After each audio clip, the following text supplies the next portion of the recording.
Hi, I'm Michael, and I'm the emotional music guy from Black Lab Music. Following my video on how I compose music to fit all the hit points of locked video, I was asked how I deal with changes to the video after I've produced the music. Good question. This is something that happens all the time, even when working with locked video, because we all know that it's not really locked until it's published by the client, right? So, the first thing is to structure your composition in a way that allows for changes. Don't back yourself into a corner. And secondly, have a good strong workflow that you can repeat again and again and again that is both efficient and quick. So what does that look like? Come and have a look in the computer and I'll show you. So here we are inside Studio One, and just so you know what you're looking at, I'll give you a quick talk through what you can see on the screen. All of this coloured stuff is my composing. There's a lot of tracks here and a lot of stuff going on.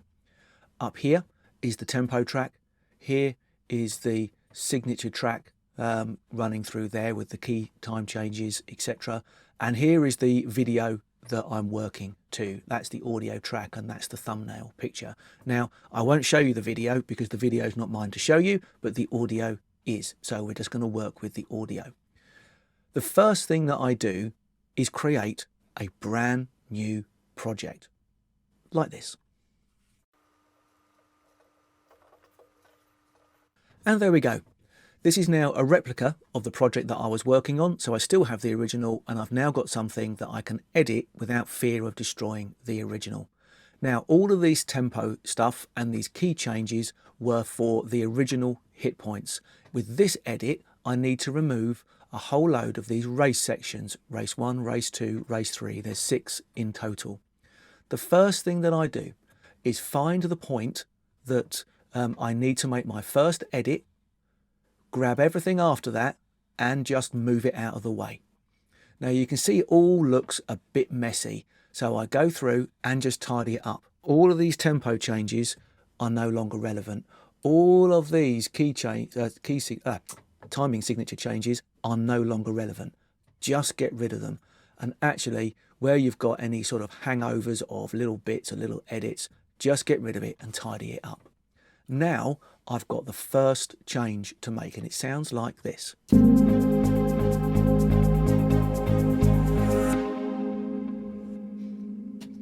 Now I know that the first hit point that I need to make is here. So I put a marker in there like that. We don't need that marker anymore. That can go. So that's just a little flag to know where my first change is. So I then grab the first section that I want, which is this, head 2, move it across, dump it in there. And now it sounds like this. So that's the original bit.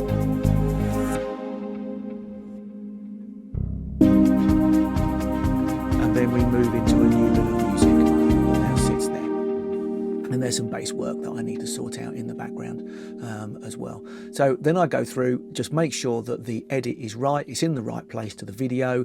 If I need to make any tempo changes to speed it up slightly, or any key timing signature changes in order to make the hit point, I then go and make the gap, do the hit points so that this bit of composing all lines up. And then I go and find the next bit of music, which is over here. I bring it in and do the same again. I sort out any tempo changes that I need to make that sit better. As you can see, the video track moving in relation to the music, and then line it up as I need it to, etc. And that is how I do it. Obviously then save it and send it to the client as a new edit. So there you have it. As you can see, that was quite a simple one of just moving things around that had already been structured. Occasionally, more often than not, you need to actually go in and make some really detailed changes to the composing. It happens in the middle of a section that you've composed, and that means just going into the individual audio tracks and recomposing those sections and making them fit.